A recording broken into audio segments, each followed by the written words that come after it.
여호와께서 모세에게 말씀하여 이르시되 이스라엘 자손에게 전하여 그들에게 이르라.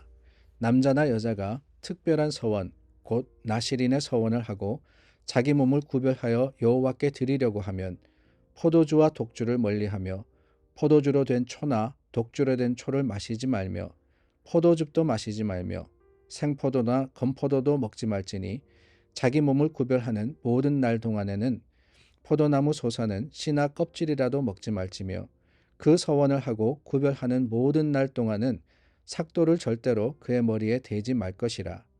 자기 몸을 구별하여 여호와께 드리는 날이 차기까지 그는 거룩한즉 그의 머리털을 길게 자라게 할 것이며 자기의 몸을 구별하여 여호와께 드리는 모든 날 동안은 시체를 가까이 하지 말 것이요 그의 부모 형제 자매가 죽은 때에라도 그로 말미암아 몸을 더럽히지 말 것이니 이는 자기의 몸을 구별하여 하나님께 드리는 표가 그의 머리에 있음이라. 자기의 몸을 구별하는 모든 날 동안 그는 여호와께 거룩한 자니라. 누가 갑자기 그 곁에서 죽어서 스스로 구별한 자의 머리를 더럽히면 그의 몸을 정결하게 하는 날에 머리를 밀 것이니 곧 일곱째 날에 밀 것이며 여덟째 날에 산비둘기 2마리나 집비둘기 새끼 2마리를 가지고 회막문에 와서 제사장에게 줄 것이요 제사장은 그 하나를 속죄제물로 하나를 번제물로 드려서 그의 시체로 말미암아 얻은 죄를 속하고 또 그는 그날에 그의 머리를 성결하게 할 것이며 자기 몸을 구별하여 여호와께 드릴 날을 새로 정하고 1년 된 순양을 가져다가 속건제물로 드릴지니라. 자기의 몸을 구별한 때에 그의 몸을 더럽혔은즉 지나간 기간은 무효니라. 화요일 아침 우리 함께 하나님 말씀 나눕니다. 오늘 민수기 6장 말씀을 나누게 되는데요. 민수기 6장 말씀을 이렇게 읽으면서 그런 생각이 들었습니다. 우리 신앙에도 두 가지의 모습이 있겠구나.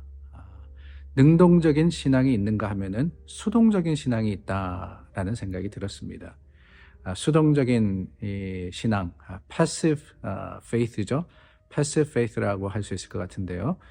이것은 누가 시켜서 하는 신앙이 아닌가, 시켜서 하는 신앙이 아닌가 하는 생각이 듭니다. 물론 예수님을 믿습니다.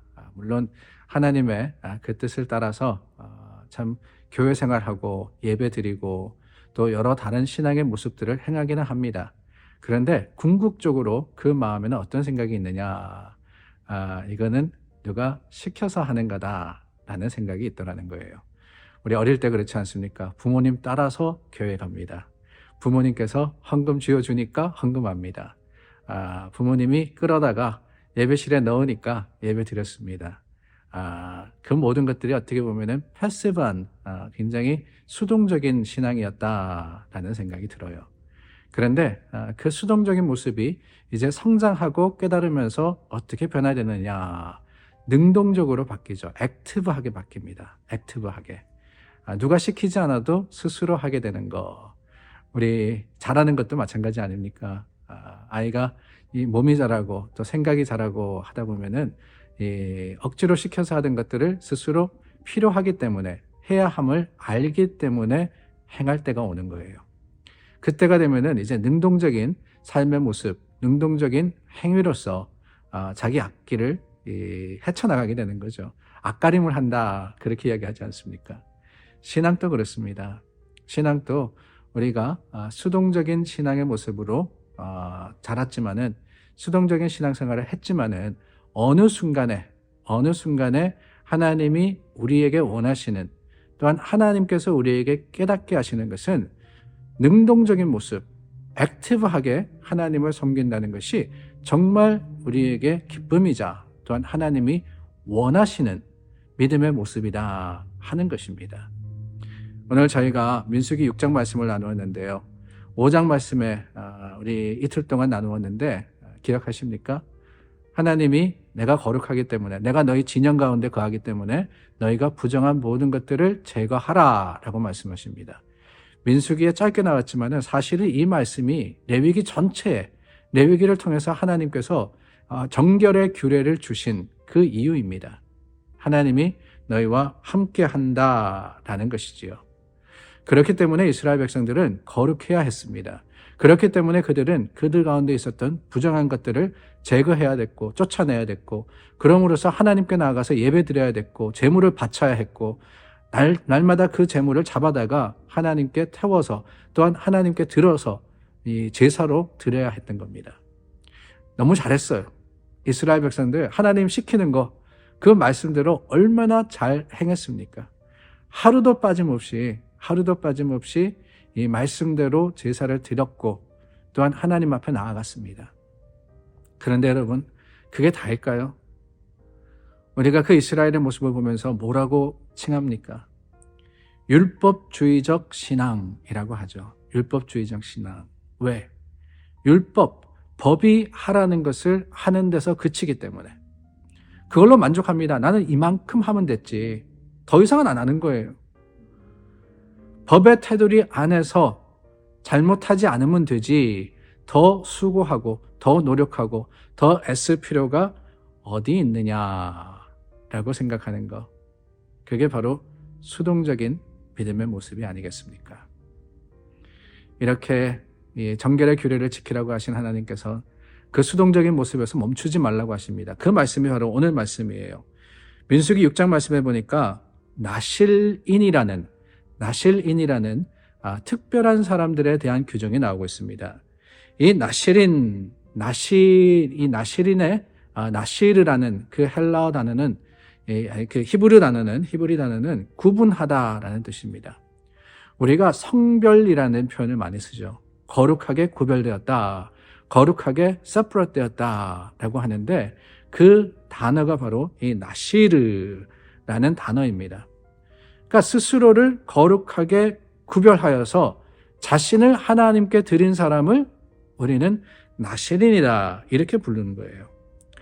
하나님의 거룩한 백성으로서 어린 신앙, 수동적인 신앙에 머무르는 것이 아니라 능동적으로 내가 하나님의 일을 하겠습니다. 하나님의 것으로서 온전히 쓰임 받겠습니다. 자신을 드리는 바로 그 사람들을 우리는 나시린이라고 불렀고 그 나시린이 어떤 일을 해야 되느냐, 어떤 규례를 따라서 살아야 되고 행해야 되느냐 하는 것을 본문의 말씀은 가르쳐주고 계십니다.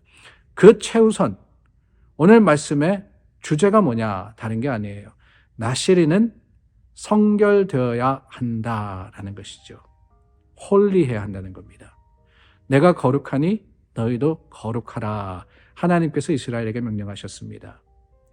거룩하신 하나님, 그 하나님이 우리 가운데 함께 하실 수 있도록 우리가 그저 깨끗하기만 하는 것이 아니라 하나님의 성품을 닮아가는 것, 하나님의 모습을 닮아 행하는 것, 이게 바로 성결이라고 하는 거예요.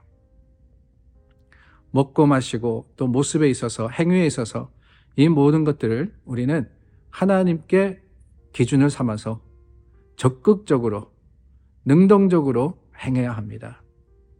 믿음이라는 것이 그래요.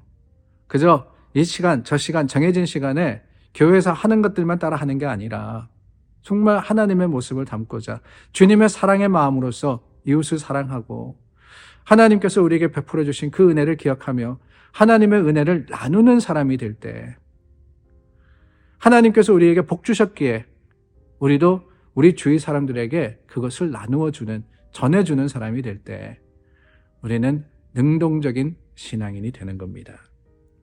사랑하는 여러분, 철저히 성별되어서 살아가야 하는 것, 그것이 나시린의 책임이었습니다. 거기에는 타협이 없었어요. 거기에는 어떠한 이유가 없습니다. 하나님이 구별한 사람, 하나님께 자신을 구별드린 사람이기 때문에 애누리 없이 하나님의 일을 감당해야 했던 그 나시린을 오늘 우리가 생각할 때 우리는 하나님이 어떤 사람으로 부르셨을까?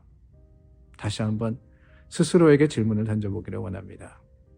하나님이 원하시는 것은 그저 수동적인 어린 신앙일까? 아니면 능동적인 성숙한 신앙일까? 오늘 우리 가운데 놓인 삶, 하나님이 주신 시간을 통해서 성숙한 믿음으로서 주님께 영광 돌리는 저와 여러분들 될 수 있기를 바랍니다. 기도하겠습니다. 참 좋으신 하나님 감사합니다. 오늘의 나시린이 되기를 원합니다. 그저 행위로서 구별되는 것이 아니라 삶과 모습으로서 하나님께 영광 돌리는 믿음의 사람 삼아 주시고 정말 능동적으로 주님 우리 앞에 놓인 삶을 믿음으로 살아갈 수 있도록 이끌어 주시옵소서. 예수님 이름으로 기도드립니다. 아멘. 오늘도 하루 믿음으로 승리하시는 여러분들 되시기를 예수님의 이름으로 축원합니다.